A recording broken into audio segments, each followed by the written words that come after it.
Hi everyone, and what's up guys. In this video we will create last obstacle for our gameplay scene, and we will of course a little bit tidy up our gameplay scene. So we will put in the center of our gameplay scene some arrows that will show where we want to go, for example. So this is a little bit stupid, but this is just for the design of our scene.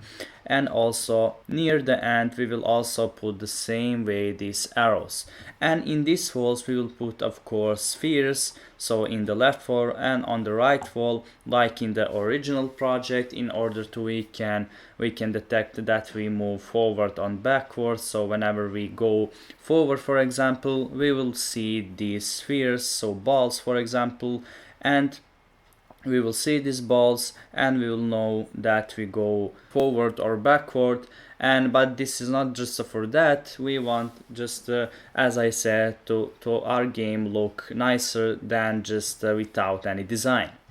And moving forward, so go here in the center of our gameplay scene and just drag and drop our arrow asset. So I have this right arrow here, and I will just drag and drop this arrow right to the assets folder right here, and just remove our folder, and we see that we import our right arrow here, and I will drag and drop this right arrow in our assets folder, and now we have the right arrow.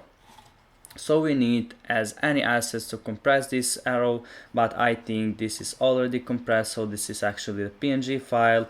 Just to go and override for PC, Mac and Linux standalone. So we see that our arrow is 128, and for that go here to the max size and just choose 128 and go and click apply. And now we compress our right arrow in the right way actually.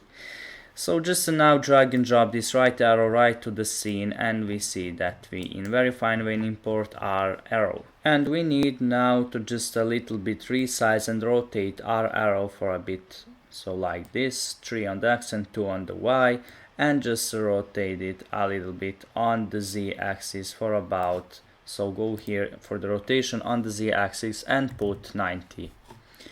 Like this, and now we created very nice arrow for our game.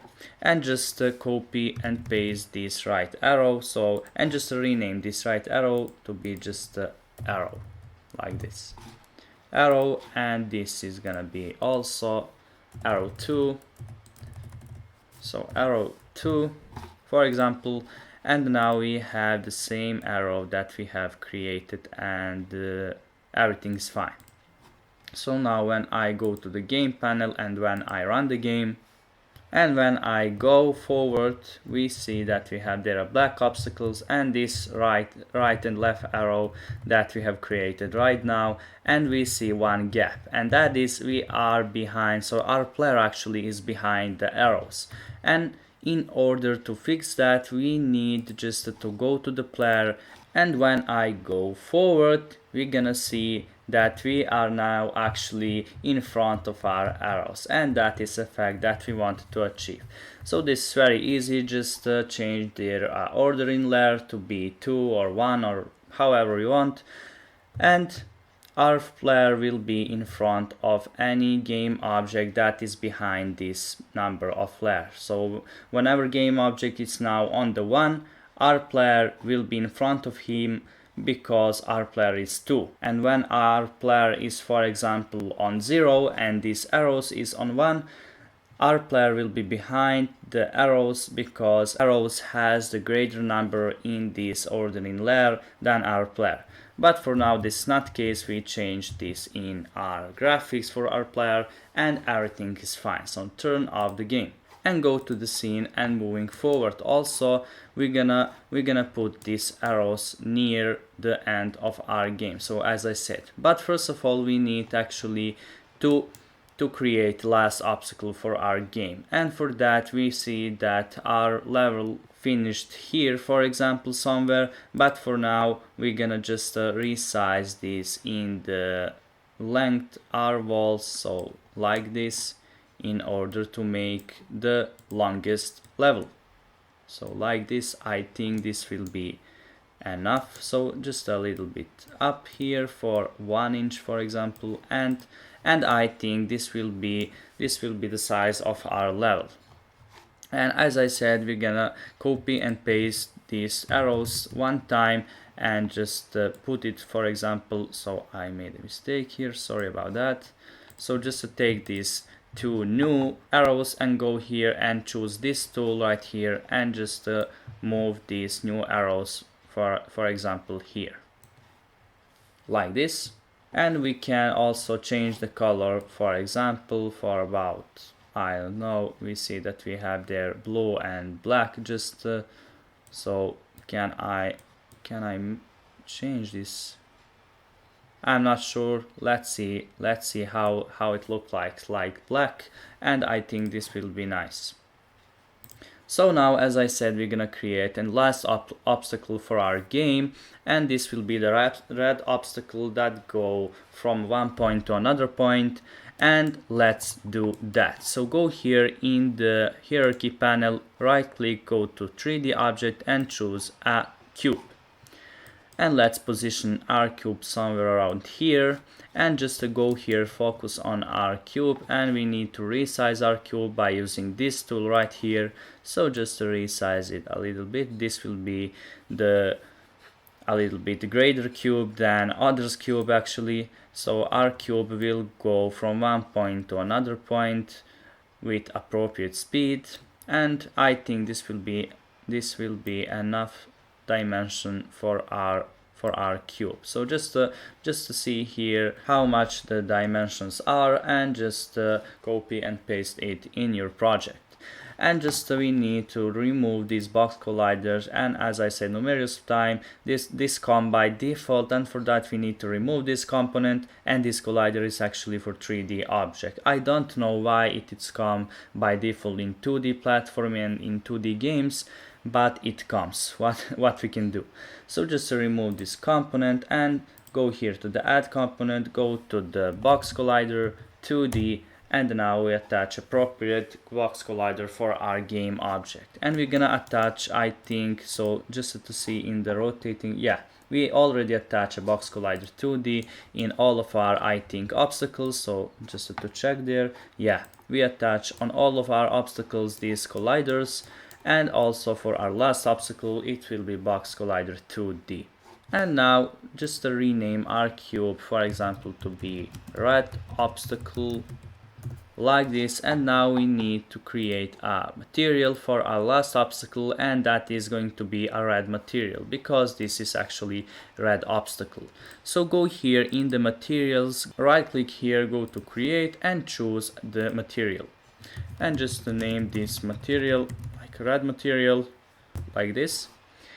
And go to the shader, and for the shader go to the unlit and color, and just to change here the color to be for example shiny red. I think, yeah, this is the shiny red color. And just to drag and drop this now red material here, and now we have a red cube obstacle.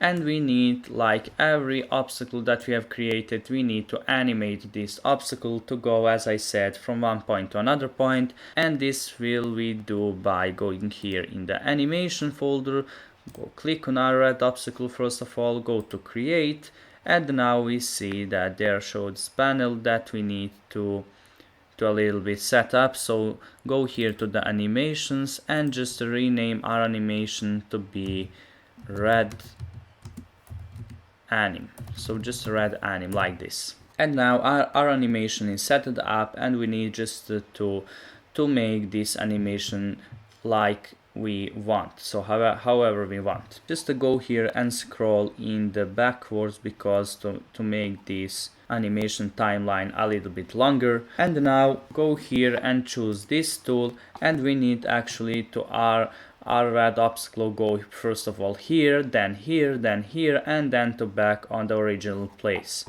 And just to go here and click on the record button, and I think we need to change these samples, so we do not need actually. So just go here and for about 30 So 13 will be for the first event. So for the first going from the right to the left, it will be 13 frames. So now just to drag and drop our obstacle red and go in the left side, and now we create this animation.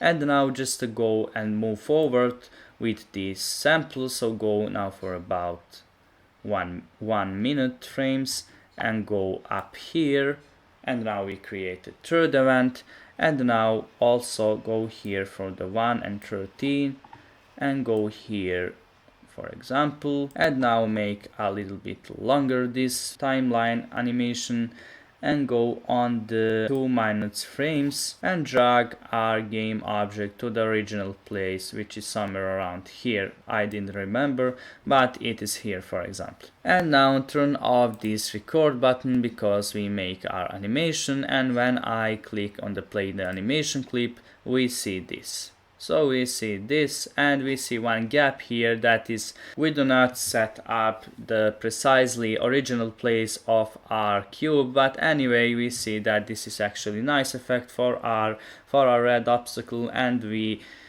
make this effect that we wanted to make actually, because we wanted just to make this red obstacle to go from one point to another point, and I think this is very fine for our last and red obstacle. And now turn off this play animation button, and now everything is fine. We need in the next video to proceed to develop our design of the game by creating these balls that I said on the beginning of the video.